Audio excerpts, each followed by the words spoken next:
Você sabe como degustar um bom vinho no restaurante? Então, a partir de agora, a gente vai falar sobre degustação e harmonização com o enólogo Jonathan Marini, que esteve na cidade a convite do empresário Manuel Pacheco. Você vai ver, dentre outras novidades, alguns mitos, algumas regras e como melhor aproveitar o seu vinho.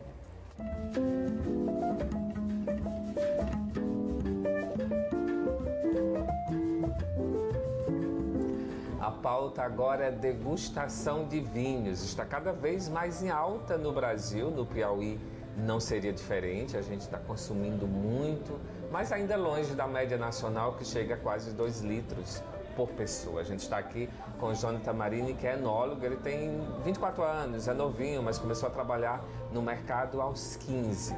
E eu quero saber, Jonathan, o que as pessoas precisam saber sobre o consumo de vinho, as informações básicas. Vai sair para jantar, que tipo de vinho escolher? Boa noite. Boa noite. Uma pergunta muito interessante.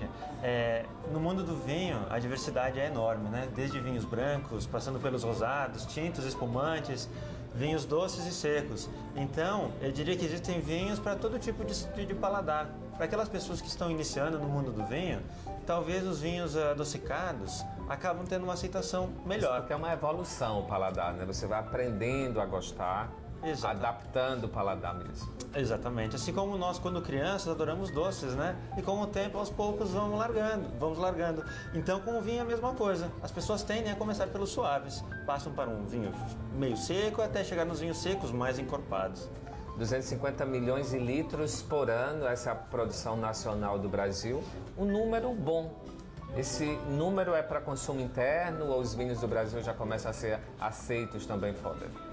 Esse é um número relevante já, né? Levando em consideração o quão jovem é o Brasil no cenário internacional, né? Vitivinícola. Mas é um número que boa parte é absorvido no Brasil. Hoje nós exportamos em torno de 10 a 12% da nossa produção. Ou seja, está crescendo cada vez mais, né? No Piauí, o Manuel Pacheco é um dos pioneiros nesse sentido, ensinando a gente a aprender a degustar vinhos. Já vem a nova geração, que é Manuel Filho e a Meire, a Marli também entrando no mercado, ou seja, está se tornando algo tamanho família no país. Exato. Se renovando com gerações, é isso? E o vinho é uma coisa muito gostosa, é uma bebida bastante social. As pessoas tomam vinho com os amigos, com a família, e isso vai passando, esse gosto vai passando de pai para filho, de amigo para amigo, e a tendência é que o vinho apareça cada vez mais na mesa do brasileiro. Para indicação médica, uma taça, 2, isso é um indicado, né? Claro que em momentos especiais você pode degustar muito mais do que isso. No seu caso, que trabalha nessa área, quantas taças você degusta por dia, média? Nós degustamos só a primeira taça, né? Depois nós tomamos. Depois já é à vontade, né? No trabalho, tecnicamente, muitas vezes nós degustamos mais de 50, 60 vinhos. E hoje, quem consome mais vinho no mundo? Eu queria que você falasse um pouco sobre esses números, até para a gente entender como o brasileiro está aprendendo a lidar com esse paladar do vinho.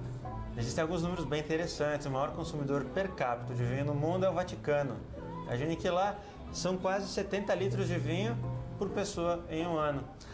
Mas em volume absoluto não é muito vinho, né? São mais ou menos 900 habitantes. Mas nós temos os países mais tradicionais, como França, Itália e Portugal, como os maiores consumidores de vinho. Ok, então agora a gente vai ver como degustar. E como a ideia do Inside é trazer para vocês dicas, eu quero saber até como pegar na taça hoje. Você pode me ensinar direitinho? Com certeza. Olha só, enquanto o Joaquim abre o vinho, isso vem primeiro, né, do que pegar na taça, claro, ser servido. Eu queria que você falasse sobre a questão da rolha ou sem rolha e o quanto isso influencia na qualidade do vinho. Hoje a rolha é uma questão que envolve também o charme do mundo do vinho, toda essa mística que existe por detrás dessa bebida. Inclusive tem gente que guarda a rolha, não é? Exato, coloca a data de quando tomou, com as pessoas com qual tomou o vinho. Mas hoje no mercado existe a tampa de rosca, chamada de screw cap, muito usada em vinhos mais jovens. Ela ajuda a preservar a característica frutada do vinho. Mas comenta-se que a rolha ajuda na respiração do vinho, que é essencial para maturar, para a qualidade. Como é que fica essa questão, então? Dependendo do vinho, vinhos tintos que precisam evoluir necessitam do oxigênio. Nesse caso, a rolha de cortiça é a melhor opção. Então, como pegar? Estou correto aqui? Perfeitamente. Diferente de um copo, a taça apresenta essa haste mais alongada para que nós a seguramos por aqui. Agitar é essencial para o vinho. Agitar a taça é fundamental. O oxigênio, nesse momento, começa a interagir com o vinho. Ele entra, né? E ajuda a liberar os seus aromas. E a questão da lágrima, tem toda uma questão com a análise da quantidade de álcool, é isso? Perfeitamente. Dá para captar e é uma, olha só, a lágrima. A quantidade de lágrima, ela está relacionada diretamente ao teor alcoólico do vinho. Quanto mais o vinho chorar, maior é o teor alcoólico dele. Na hora de experimentar, o primeiro gole, tem gente que chega no restaurante e não tem contato e não sabe fazer. Me ensina aí, Jonathan, como é que faz isso? Vai. Primeira análise, nós faremos uma inspeção visual do vinho, para ver se ele está límpido, brilhante, como ele deve estar. A turbidez pode indicar algum indício de defeito no vinho. Por exemplo, resquícios da rolha não pode entrar no vinho, não é isso? Exatamente. Esse pode ser um defeito apresentado no vinho. Ou garrafas que porventura fiquem armazenadas ao sol ou expostas a alta temperatura. Provavelmente vão tornar o vinho turvo. Um indício de que ele foi mal armazenado. Primeiro gole, então? Primeiro gole? Posso? Deve. Saúde.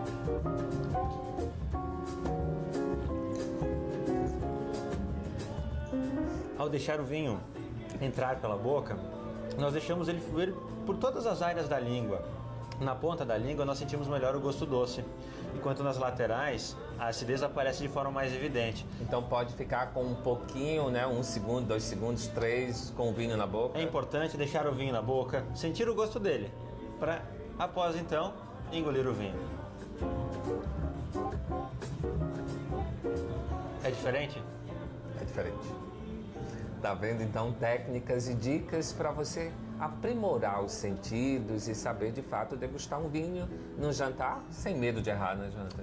Perfeitamente. Então agora daqui a pouco você vai ver a harmonização. A gente percebe aqui que são 5 rótulos, dentre eles dois franceses, um argentino e 2 brasileiros. Então é possível essa harmonização, sem medo de errar. Sem medo de errar. Hoje, em função do cardápio preparado, nós escolhemos alguns vinhos que melhor integrarão o prato e melhor proporcionarão a harmonização. E os brasileiros estão no mesmo nível, né?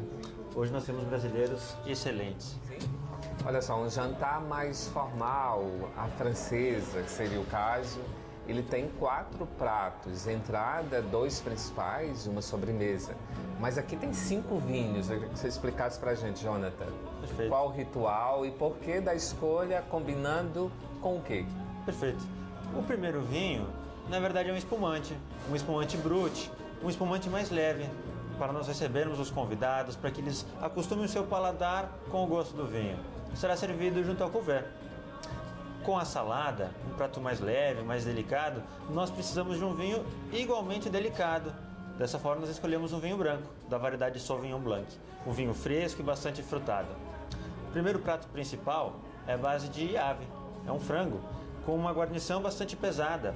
Dessa forma, nós partimos para um vinho tinto, de médio corpo, mas um vinho de identidade marcante. Era isso que eu ia te perguntar. Aves, peixes, combina também com vinho tinto? Existe a máxima que fala que carnes brancas harmonizam com vinhos brancos e carnes vermelhas com vinhos tintos. Porém, dependendo da cocção da carne, da preparação dela, do molho que acompanha, nós podemos optar por um vinho tinto, como fizemos hoje, em função da guarnição de sabor mais pesado que nós teremos junto com essa carne de ave. E claro que é um vinho menos encorpado, né? Sim, um vinho tinto mais delicado, um vinho tinto mais macio. E como um prato principal, com filé mignon, uma carne bovina, de sabor mais intenso, nós optamos por um Malbec, um vinho mais potente, um vinho com passagem por carvalho, onde a madeira agrega ao vinho algumas notas que nós também vamos encontrar no prato. E por fim, junto à sobremesa, doce, um vinho também doce, nesse caso espumante moscatel. Portanto, se você quiser arrasar no jantar, claro que para isso a gente conta com as indicações, as dicas do próprio sommelier, né? da combinação, pode também ter acesso ao chefe de cozinha e o próprio garçom, como o Joaquim, está preparado para dar uma sugestão para a gente, né? Tudo isso conta na hora da escolha. É super importante que nós tenhamos uma orientação, né, mais correta para aproveitar ao máximo da experiência da harmonização. e fica mais fácil quando se encontra pelo caminho ou na cozinha um chefe como Domingos, né, para harmonizar tudo isso. Sem dúvida, isso faz toda a diferença, né? Um prato bem elaborado, acompanhado de um bom vinho, faz toda a diferença. E o brinde sempre é válido? Pode brindar à vontade, sem ter medo de ferir o protocolo do jantar, algo mais formal? Sem dúvida. E muitos dizem que o brinde é para nós aguçarmos o quinto sentido. Nós temos o visual, o olfato, o gustativo, o tátil e, por fim, a audição ao som do brinde. Aí surgiu o tintim. Tintim.